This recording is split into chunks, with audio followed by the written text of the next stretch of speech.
saya bertamu ke rumah seorang sahabat seniornya bukan cuma di SMA 8 aja ya, di fakultas juga. Kebetulan kami satu jurusan, sama-sama jurusan Sastra Indonesia. Beliau adalah Profesor Dr. Wahyu Wibowo, seorang ahli bahasa dan sastra yang dinas di ngajar di UNAS ya Mas ya? Ngajar di UNAS. Sempat dekan. Nah, sempat menjadi dekan di Fakultas Sastra UNAS. Kebersamaan saya dengan beliau, artinya garis samanya adalah kita sama-sama alumni SMA 8.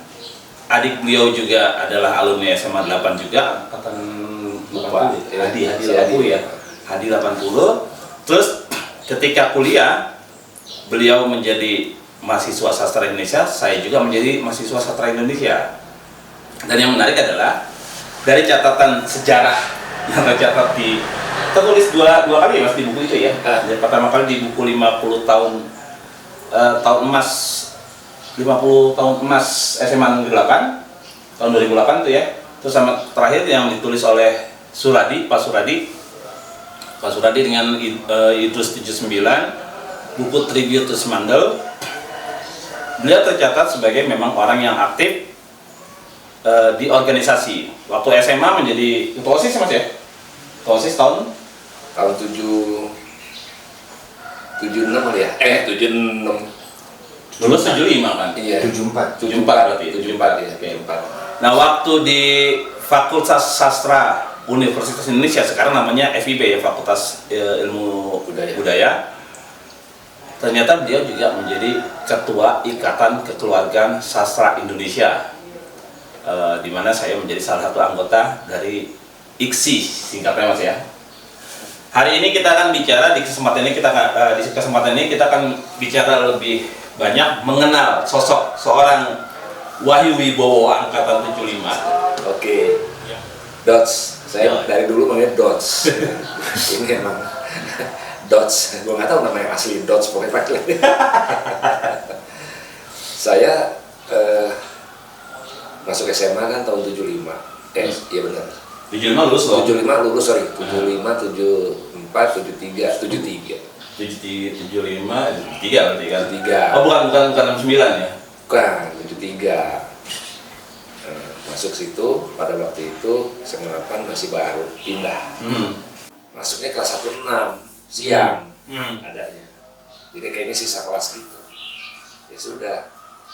Terus dalam pengertian kita belajar itu kan ada jenuh juga. Pada waktu SMP, saya banyak kegiatan. Namanya dulu IP, Ikatan Pelajar. Zaman itu udah tuh. Ikatan Pelajar SMP. Di SMA 8, kok udah siang begini, masuk, gak ada kegiatan. Tiba-tiba tersebarlah itu yang namanya buletin, namanya Takitri. Takitri itu Taman Bukit Duri. Oh, Takitri itu yang itu berarti di zaman baru banget. Berarti termasuk salah satu perintis Takitri ya? Akhirnya begitu. Aku baru tahu aja. Kebetulan karena ada darah wartawan, darah ya, berarti kan turunan gitu. Lalu saya mencoba untuk kenalan dengan redaksinya, kakak kelas ya. Kakak kelas mungkin dengar omongan saya tentang jurnalistik kali ya waktu itu, dia tertarik, lalu ngajak saya ke Takitri. Saya tunggu. Maka saya berangkatlah. Oh, tapi Takitri ini memang udah ada sebelumnya? Udah ada. Oke. Saya tunggu. Itu bentuknya stensil lah. Jadi stensil mungkin ada nggak kenal saya stensil. Tapi yang itu nggak usah saya panjang lah, cari sendiri itu bentuk stensil. Nah, ngobrol-ngobrol yang kalau sarapannya rapat, ngobrol-ngobrol, mungkin mereka tertarik, diajaklah saya jadi redaksi. Redaksi musik, bayangin bahwa musik, redaksi musik dan redaksi cerpen. Nah itu. Pada saat itulah kemudian, kan setiap Takitri terbit harus ada cerpennya. Siapa yang nulis cerpen? Saya aja lah. Nulis cerpen lagi, nama harus benar kan, nama sesungguhnya. Musik bagaimana? Musik pada waktu itu, saya suka baca majalah Aktuil. Oh, Aktuil. Masih sempat baca tuh. Ini selalu kan. Di situ ada beberapa artikel, reportase, laporan jurnalistik yang misalnya di mana sih sekarang berkegiatan Led Zeppelin lagi di mana, lagi roadshow mana, itu saya sabut. Saya sabut, saya masuk ke Kapitri, tapi saya tulis namanya dari Abdul itu. Sampai kemudian kelas 2 tiba-tiba saja, nah ini seru nih. Budiman Kasat, yang kemudian jadi Kasat itu, Budiman ketua OSIS sebelumnya, manggil saya, mau nggak jadi ketua OSIS? Nah itu pertama kali saya masuk ke kegiatan bisa. Kemudian saya bilang oke aja, oke kalau gitu memang kita arahkan ya Mas Wahyu ya Mas. Saya arahkan jadi ketua OSIS, oke. Bersama dengan itu saya juga dinasihati banyak sama Menteri KLH kita itu. Mungkin beliau lupa sama saya. Disiplin berbahaya. Berbahaya itu. Dipanggil saya Lebih 4 ya. Panggilnya saya ke kelas. Tahu. Ini proses. Jadi saya di kader sama 2 orang itu sebenarnya kalau pakai bahasa sekarang di kader. Waktu kemudian berjalan dan kepemimpinan ini menang saya.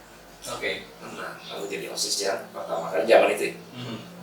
Ketika zaman itu pertama kali nulis dari IPS. Dari IPS dulu namanya SOS. Gitu Dot.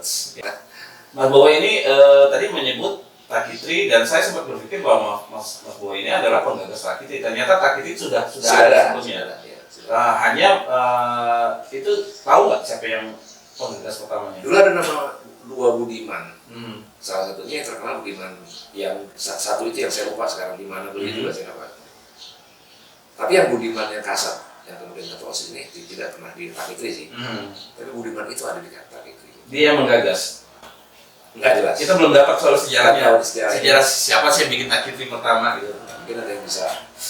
Tapi setelah Mas Bowo pegang itu jadi lebih hidup ya. Berkala aja. Tadinya kan nggak berkala. Oh, jadi lebih rutin. Karena yang kemudian kan kita ketik juga, saya ketik juga waktu itu. Bikin cerpen langsung di atas kertas itu. Kertas stensil itu, bikin cerpen aja. Kertas selesai. Kita waktu di kampus masih ngalamin kan. Nah, iya. Gitu. Jadi untuk memperjuangkan sebuah niat yang emang pengen banget di dunia tulis waktu itu saya sampai begitu. Dan memang kita harus ketik semua waktu itu. Kalau saya kan waktu saya masuk di SMA 8 melihat Takitri sudah menjadi sebuah kegiatan yang berjalan rutin dan menarik, tapi waktunya rupanya pada waktu zaman Mas Bowo itu belum berkala. Nah, jadi mungkin bisa kita ambil kesimpulan bahwa ya, karena partisipasi Mas Bowo ini si Takitri menjadi terus bergulir sampai sekarang. Bisa dibilang begitu, tapi kan kalau iya kan sombong lagi. Dan saya senang sekali dari Dots tadi bilang katanya masih ada. Masih. Pengen juga tuh dadakan semacam reuni ya. Boleh. Nah, teman-teman yang terutama yang aktif di Takitri nih, ada ajakan dari seorang pelaku sejarah di awal kegiatan Takitri sehingga menjadi berkala rutin untuk mengadakan temu kangen atau reuni atau barangkali kenalan baru, karena kan penulisnya baru-baru terus kan. Bisa kali dibikin acara temu kangen Takitri. Nah, Mas Bowo ceritain deh soal TIFA itu apa sih Mas? TIFA itu kan sebetulnya kita ambil dulu dari ini saya boleh ngomong itu karena ikut diriin soalnya. Iya.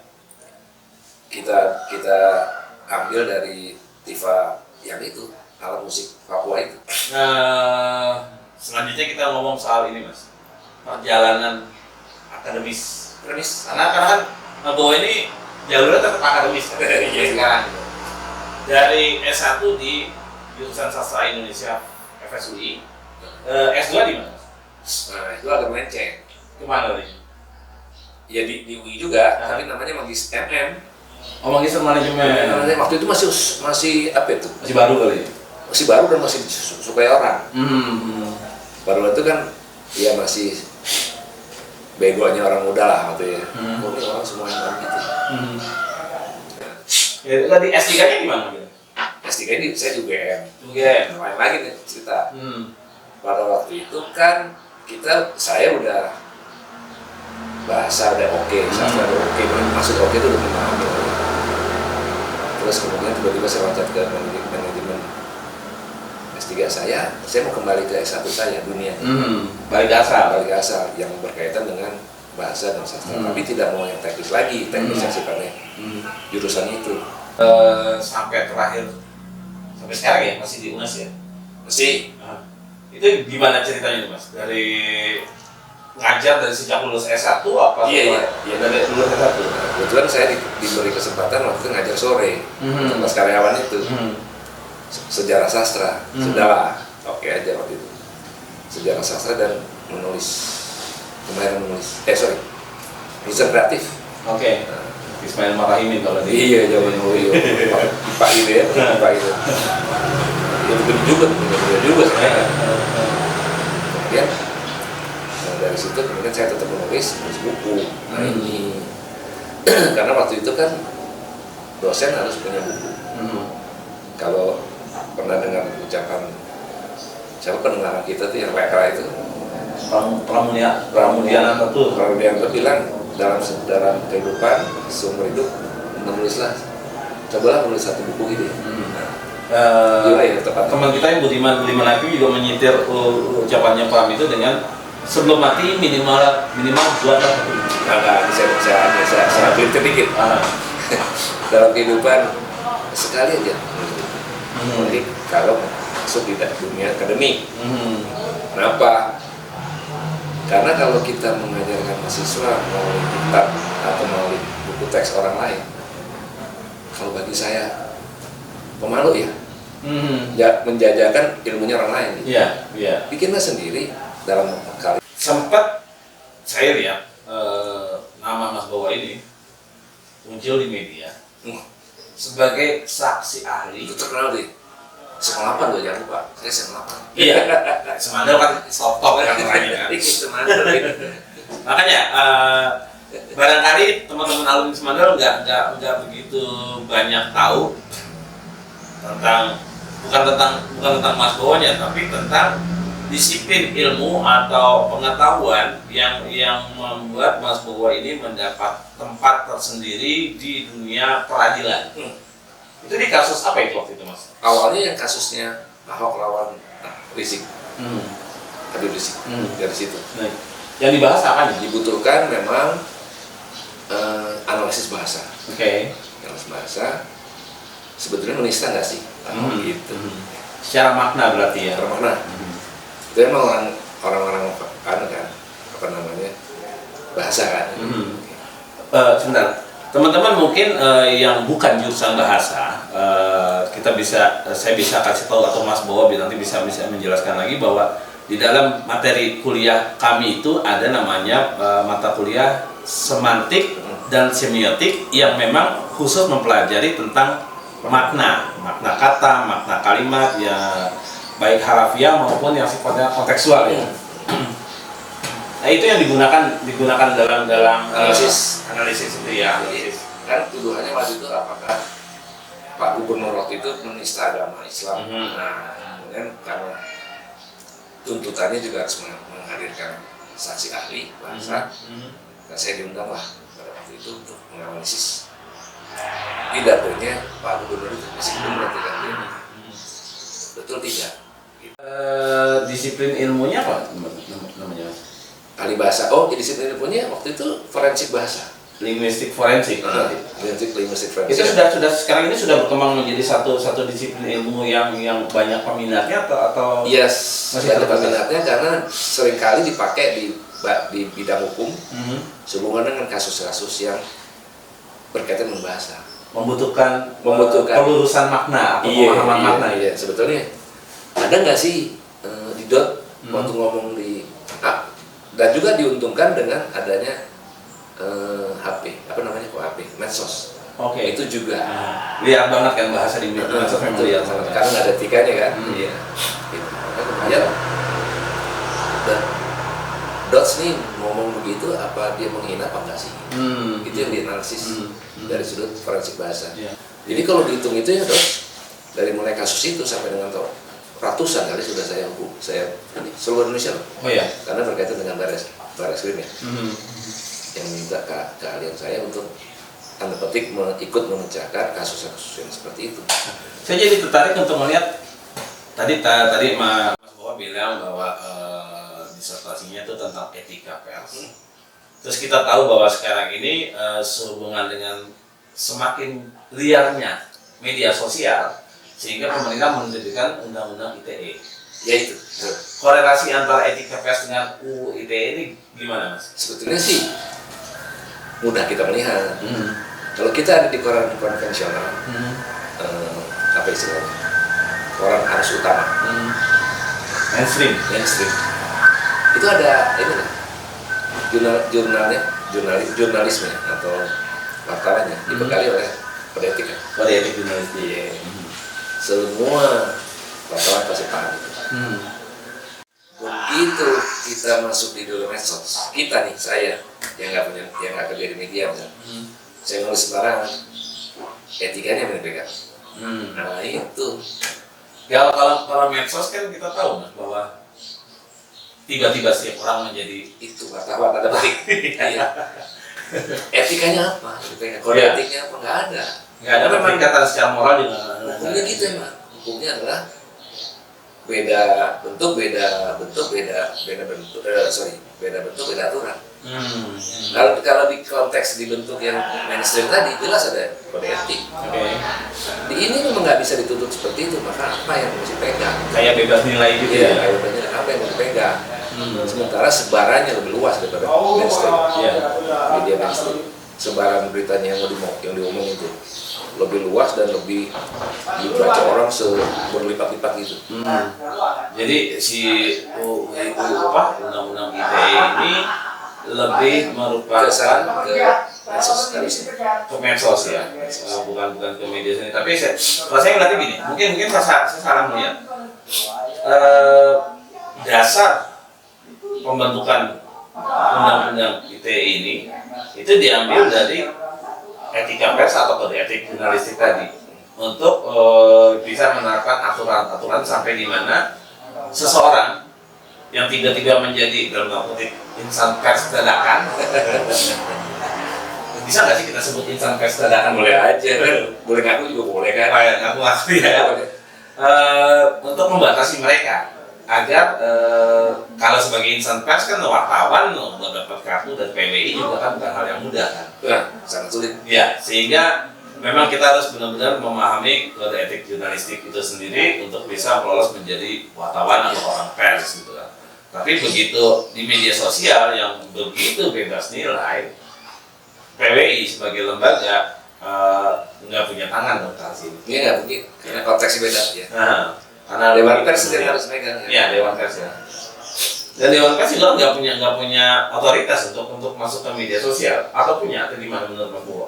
Kalau menurut saya sih bisa sih, karena banyak sekali kasus yang dilaporkan ke Dewan Pers dan Dewan Pers mengeluarkan semacam apa ya aturan gitu bahwa sebuah pers yang di media tadi itu media sosial itu harus ada lapor ke dia. Ya. Kalau di dalam lapor ke dia itu artinya terdaftar lah. Kalau daftar dia nggak ada berarti gelap. Ya. Artinya kalau ada kasus apa bisa langsung dipidanakan kena kasus pidana. Iya. Kalau misalnya terdaftar, paling nggak masih ada pembelaan dari pembelaan itu ya pada etik jurnalistik dulu, ada undang-undang pers dulu kan tadi kan. Nah, tapi kan ini liar, nggak mungkin kan begitu kan? Iya. Iya. Karena sebuah kode etik harus dibuat oleh orangnya sendiri, orang di dalam organisasi.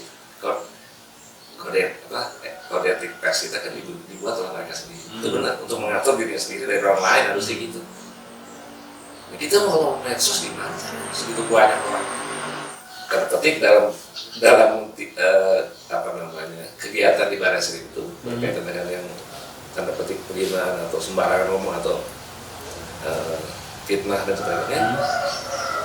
Memang kita harus memahami ada etika berbahasa. Itu kembali lagi ke ilmu itu kan. Etika berbahasa itu kalau berkaitan dengan medsos harus berkaitan dengan sehubungan dengan kehidupan berbangsa dan bernegara. Demi memecah atau mengoyak persatuan kesatuan. Itu nggak paham orang, nggak peduli lah maksudnya gitu, nggak peduli, ngomong aja gitu. Kita semakin lepas nilai ya masyarakat sini sekarang ya. Nilai yang kita pegang ya. Pancasila semakin jauh. Jauh itu. Mana itu? Makanya sudah goyang-goyang kan. Teroris goyang, apa yang goyang saya juga beberapa kali dengan sifatnya terorisme gitu, goyang, pindah ideologi. Nah, ideologi kan bahasa itu. Kalau pindah kenapa? Katanya kalau saya pindah bisa mensejahterakan diri saya. Ini pengalaman saya di pengadilan. Buat mengejar. Nah, kalau saya ikut Pancasila, ideologi Pancasila, saya nggak sejahtera. Saya bingung di situ. Bagaimana ya dia bisa ikut jadi sejahtera gitu? Itu yang saya sadarkan bahwa nggak benar kayak gitu. Sebetulnya kalau ilmunya sendiri, linguistik forensik yang di dalam di sini di saya, pada saya bilang forensik bahasa, ya. Karena dasarnya memang bukan linguistik, karena filsafat bahasa. Oh, filsafat jadi. Filsafat bahasa dan basisnya bukan linguistik berarti itu. Bukan filsafat bahasa. Oke. Makanya di situ bisa dibongkar maksudnya. Nah ini. Kemudian kenapa dinulis begitu? Nah, kenapa dinulis begitu? Kita lihat dari respon masyarakatnya. Kalau respon masyarakatnya kayak kasus yang tadi, Rocky itu banyak yang kacau gitu, kacau yang demo atau apa, berarti responnya dia memang ada sesuatu yang harus dibongkar. Jadi kalau dilihat relasinya dari ilmu yang sama-sama kita pernah belajar, ini lebih ke ini mas ya, tataran semiotik ke filsafat ya? Iya itu, filsafat dapat bersemiotik harusnya. Semiotik kemudian diambil alih oleh linguistik, sehingga punya dia ilmunya.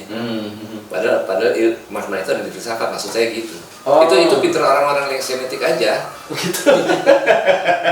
Maksudnya gitu, dia jadi ahli bahasa semiotik nih. Ya udah bilang aja, ini ilmu gue nih gitu. Jadi nggak tahu belajar dari filsafat juga. Masalah klaim aja berarti. Klaim, makanya. Kalau itu yang mendingan seperti itu, sebaiknya fair. Ketimbang ngatain orang, gitu maksudnya itu. Ngatain orang. Kita balik ke ini lagi mas. Perjalanan Mas Bowo itu di keredaksian atau di penulisan ya, di literasi lah, anggap aja begitu. Literasi. Kalau kita balik lagi ke status kita sebagai alumni SMA Negeri 8 Jakarta, menurut Mas Bowo itu bagaimana sih giat literasi yang ada di kalangan alumni Semandar? Giat literasi, kering banget. Saya pesen banget tuh kepada alumni SMA 8, coba hal-hal itu diangkat lagi gitu. Untuk kamera tuh, nonton alumni nih. Jadi diangkat lagi gitu.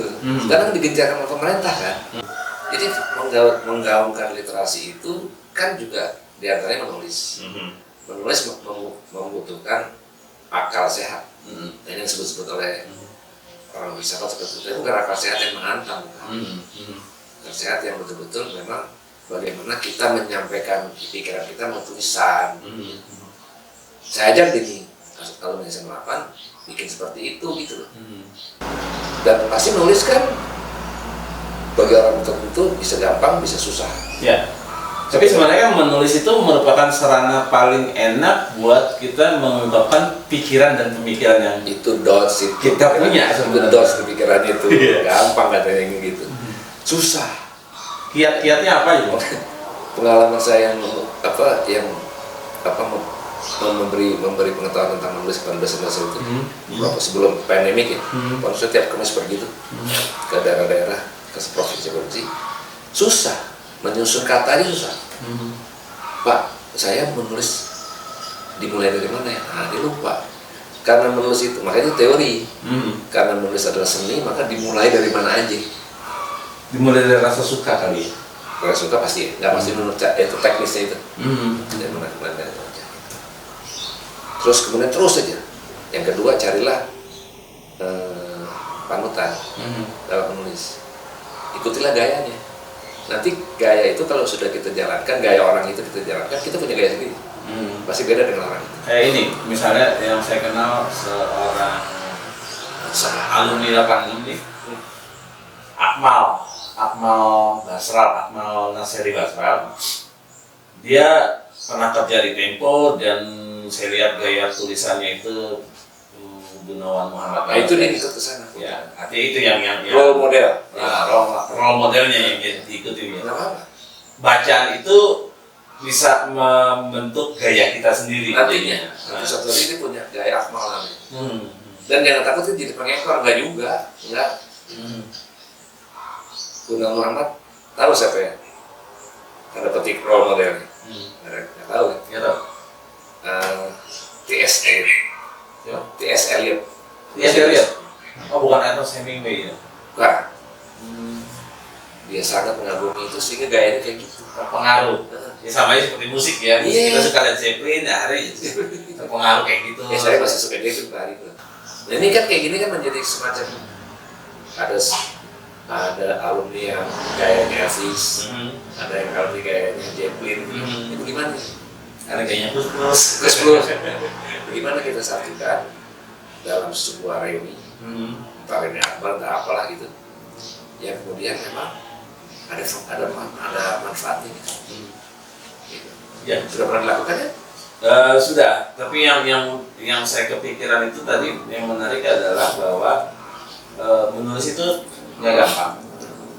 Apakah kira-kira terasa perlu nggak sih atau menarik nggak sih kalau misalnya kita nih alumni SMA Negeri 8 Jakarta bikin kegiatan pelatihan penulisan berkelompok.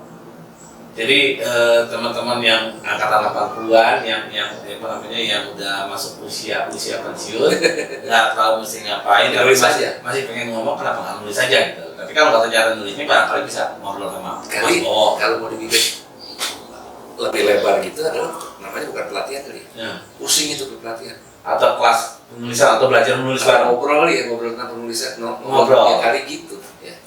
Saya aja sejak 85 sampai dengan ini kan sudah 50 buku tuh saya tulis. 50 buku. Silakan dilihat di Google deh. Itu maksud saya gitu loh. Jadi disitulah kita lihat bahwa literasi yang sedang digerakkan oleh pemerintah, gerakan literasi itu begini loh maksudnya. Sekarang ini nggak jelas ngapain. Suruh baca. Jadi sebenarnya ini kita bisa melihat, membandingkan atau melihat atau merasakan bahwa yang namanya kegiatan alumni yang sifatnya akbar seperti itu seperti bahasa. Artinya bahwa di dalam kehidupan ini banyak sekali bentuk-bentuk tata permainan bahasa. Dimanapun itu artinya dalam kehidupan manapun. Apa bentuknya kalau yang gampang lah di dalam angkot aja itu ada satu bentuk permainan bahasa. Contohnya apa? Kalau kita mau berhenti, kita nggak ngomong maaf Pak, tolong berhentikan angkot Bapak nggak gitu kan? Kita ketok kaca aja kan? Tok kaca gitu, jendela pakai uang atau pinggir bank berhenti deh. Itu kan tata permainan, tata permainan bahasa mengandaikan ada aturan. Ini tangan bahasa ini aturan yang dibuat oleh masyarakat itu. Begitu masyarakat itu keluar dari angkot, dia akan masuk ke lingkungan yang beda gitu, konteks beda. Ikut aturan itu sendiri. Itu yang kemudian membuat senjang komunikasi. Komunikasi nggak jalan sehingga barangkali saja yang namanya reuni akbar kita tidak begitu banyak diminati, bisa saja atau reuni lah. Makanya reuni dimanapun bukan SMA 8 isinya cuma kangen-kangenan doang. Pamer bojo. Bawa bojo. Jadi seharusnya menurut Mas Bowo itu reuni itu harus diisi dengan apa, Mas? Nah itu makanya kita adakan satu, nah saya nggak tahu bentuknya, satu bentuk apa gitu yang memang kemudian bisa menembus ke segala arah gitu, sehingga memecah itu tadi.